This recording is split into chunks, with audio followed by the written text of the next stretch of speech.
Hey guys, and welcome to the channel. Today's episode, I'm going to be doing something a little different. Now, I often find these little snap type Revell Star Wars kits at local hobby stores or sometimes some other places that are reduced really cheap.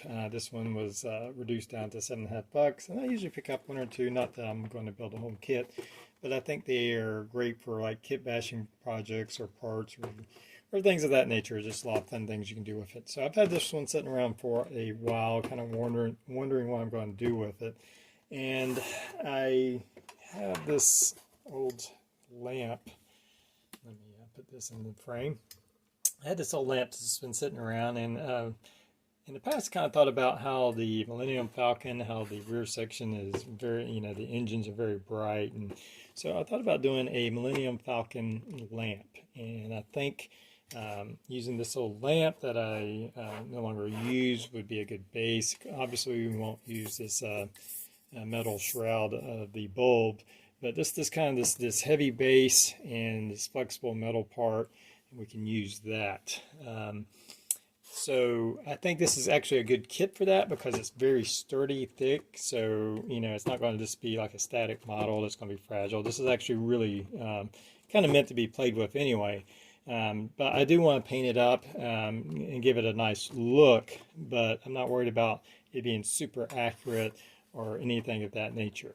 It's going to be tough. We're going to keep it tough that way, paint it up, and we're going to have to find a way to mount it. We're going to replace the little lighting kit that comes with this particular kit, and we're going to use some super bright LED strip tape to light it, and so I want it to be functional, a functional lamp.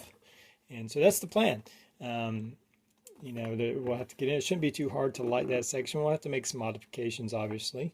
We'll have to make a way to mount this on here.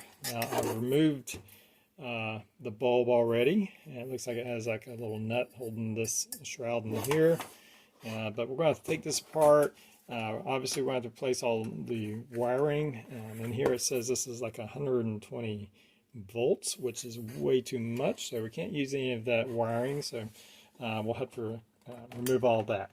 So I think the first thing is to take apart this lamp and kind of strip it down to what we need, which is basically just the neck and the base. I think pretty much everything else is going to be replaced. And obviously I think we'll repaint this. It has a stainless look, and I think kind of paint it black and do some dry brushing, weather it up to kind of give it a beat up Star Wars look like our Millennium Falcon. So I'm going to get busy taking this apart, and we'll see what we can do with this.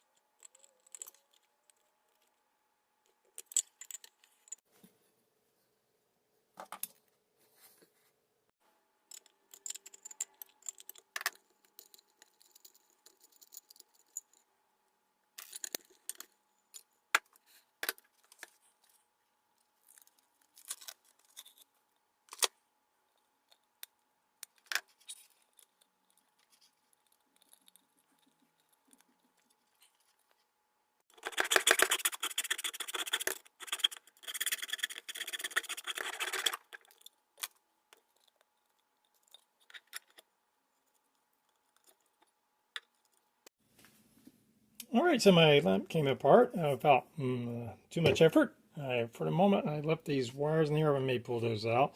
It's a fairly large opening there. I don't think that would be too hard to thread some new wiring in there, but we'll see. But anyway, so I pulled the shade cover off of it, and I was kind of looking at the shape, and it kind of reminded me of some of the structures on Tatooine.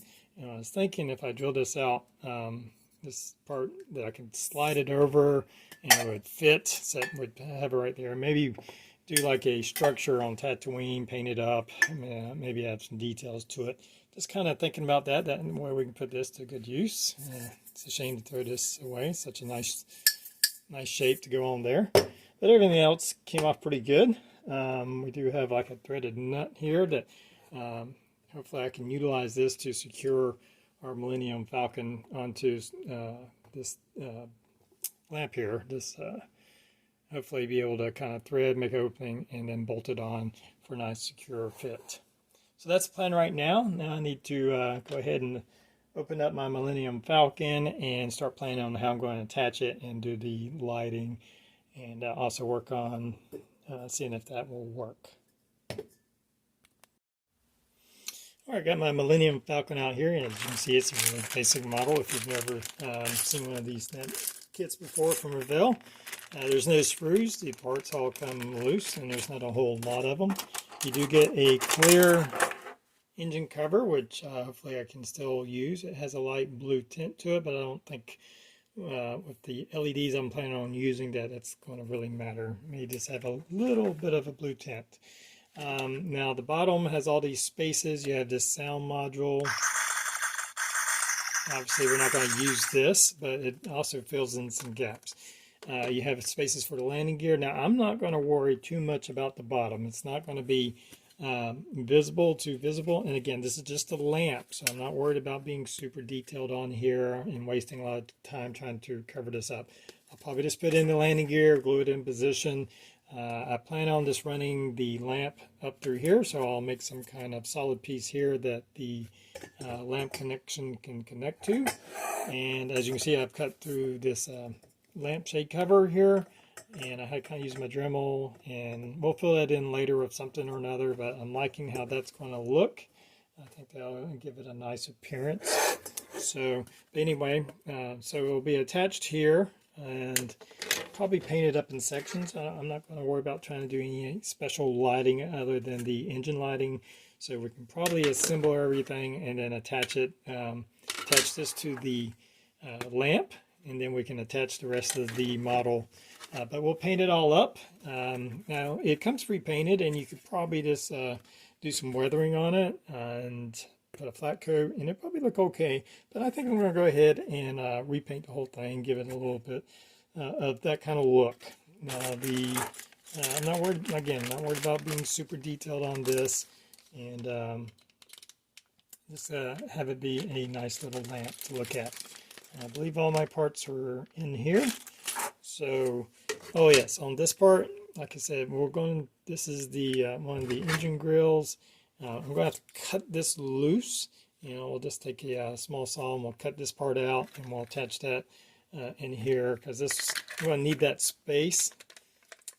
I probably could leave it in there. Maybe goes in something like this. I probably could leave it in there and then run my extra lighting through there. So maybe I won't do that. And now that I'm looking at it, so we'll see. We'll see how that works out. I may just be able to run my strip lighting right here and use this as an extra support. All right, so that's the plan right now, and we'll just get busy at it. All right, got my Millennium Falcon all set here. I think I got a good idea of how I'm going to proceed with it now. I think I may not add this to the display or to the stand and just leave it like it is on here. That way it'll give us a little bit more flexibility. Still undecided on that. Okay, but as far as our Millennium Falcon, I'm going to leave this sound module in here. It's just going to fit in there. I've prepared a LED light strip. Now these are ultra bright. I believe they're 5mm LEDs, and these are a lot closer than like your normal tape. Here's some that I have. This is pretty cheap stuff here. And you can see how much closer they are, how much bigger. So these will put out a lot of light. Now I've cut out a little notch right here for our wiring, and I'm simply going to be putting this like this, and then I'll have these lights in here, so it should be really bright. And then of course we'll have the wiring from the lamp come up through there, so it should be pretty simple. I'm going to not add in one of the laser turrets on the bottom that normally clicks in right there. Instead I'm going to be taking some fairly thick styrene plastic. I'm going to be gluing that in. I'll probably use some 2-part epoxy, so I have a nice strong part to hold that in, and that will be what connects to the lamp right here. And hopefully we'll be able to just kind of bolt it in right here to have a really secure connection. It will be a lamp, and I want to be able to grab and move it just by grabbing the Falcon. So it has to be kind of sturdy. I thought about doing some extra little lights and all, but I think that's kind of getting off track. This really isn't so much about making a detailed model as it is making a cool lamp. So I want to keep that simple and just have the one lighting right here. And I think that's about it. I'm going to be taking all the parts and doing a black primer, and then I'll paint over it. I'll use the black primers as a sort of pre-shading, and then we'll figure out what our base coat's going to be. So just going to proceed from there, but that's the plan. All right, here you can see where I've started painting. Now my first step was put on a flat black coat over all the model, and I just used this quick color from Home Depot. It's very inexpensive, but as you can see, it actually covers quite well and does a nice job of surfacing out and being level. So pretty happy with how that came out. Then for the base coat, I've used this Deco Art. This is sand gray, and I diluted that down with just regular water and used my airbrush to spray that on. Now this is very close to Vallejo's USAAF light gray. You can tell they're very close. This may be a shade darker, but with the black base coat, it kind of darkens it up, and I'm pretty happy with how this base colors come out. And as you can see, that went on pretty well. You just have to get it thinned out almost to a water-like consistency for your airbrush to spray it out. But you can see where it already has some of the pre-shading because of the black coat that we put on. Now I may go in and with a lighter color, maybe add some white or some kind of lighter color to this to lighten it up, and maybe go hit some of the flat surfaces and get some color variation in there. Again, I'm not worried about being super accurate on this, but I do want to have fun painting it and try to do a nice paint job on it. So pretty happy with the base coat. I got to finish up all the rest of the parts, and then we'll get into some of the detail painting. All right, got my base coat on everything. I did do a few things just to change it up. I 3D printed out a different dish right here. As you can see, here's one that hasn't been painted. I did a couple different sizes. Wasn't exactly sure how big the dish was. Pretty happy with this. This one happened to fit nicely in the hole. With just a little bit of sanding around this base, it fits into this hole, and I just got it painted up. It's still drying. I just wanted more of the kind of original movies, Star Wars and stuff with the original round disc. I'm not a big fan of the last 3 movies, so I'm changing that up, and it'll be in that kind of paint scheme. Pretty happy with that. I found this file on Thingiverse. It's not 100% accurate or super detailed, but I think it'll be a nice replacement for this rectangle dish. And another thing I did is with the gun turret, what you get usually is this just like a 2-barrel gun up here. As you all know, the quad gun is kind of iconic with the Millennium Falcon. So what I did is, since I'm not using the bottom turret, I cut off the gun and glued it on top of this one with a little bit of sanding, and so at least we have a quad turret on the top there. So that wasn't too difficult, and at least it gives us our quad gun.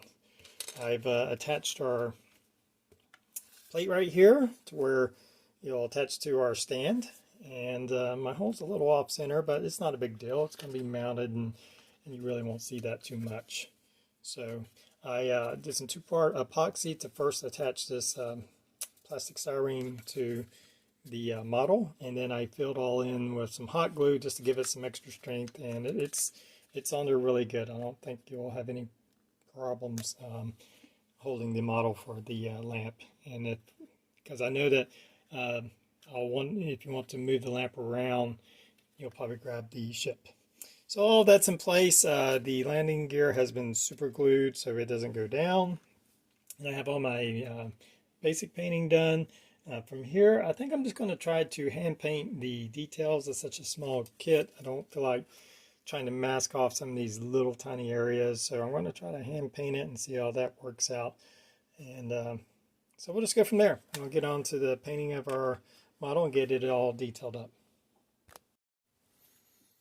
All right, I have most of my detail painting done. It was all just hand painted. If you're interested in the colors, I used some Vallejo Game Air Stonewall Gray for some of the lighter grays. I had some Mecha Vallejo Gray Z for the darker grays. For the reds, I use a Skin Color Glory Red. It's a little bit deeper, darker red. And for these kind of yellowish color, I just use some Vallejo Beige. And have all the, pretty happy with it. It's, you know, most of the most known parts of the paint job are there. It's not 100% accurate, but this model is not 100% accurate. Not all the panels line up with the studio model, but it's there. I think it's recognizable as the Millennium Falcon, so I'm pretty happy with that. From here, I'm going to put a clear coat to kind of protect all the work that I've done. I'm just going to put a Rust-Oleum matte finish on that, and once that dries, I'm going to start with the weathering. I may do some kind of wash to kind of darken all the panel lines and things of that nature. So there's going to be a lot of weathering from here, but I'm liking the way it's looking so far. Alright, here I've applied a oil wash and kind of a panel line accent to the bottom of the ship, as you can see in comparison to the two. Kind of brings out the panel lines and unifies the surface. And I just use some just regular like oil paint and just a little dab, and then I take some enamel thinner to thin it down. And usually I just take a paintbrush and dab it in certain places and put the thinner. It's very slow to dry, so you have a long time to work with it. You can go back with some cotton buds or Q-tips or whatever and kind of clean off areas that you don't want it. And you can also kind of start working on some of the streaking, if that's, see if I can, you can kind of bring it down. Remember, on the bottom side, the streaking goes toward the center. On the top side, it goes away because of the concave surface.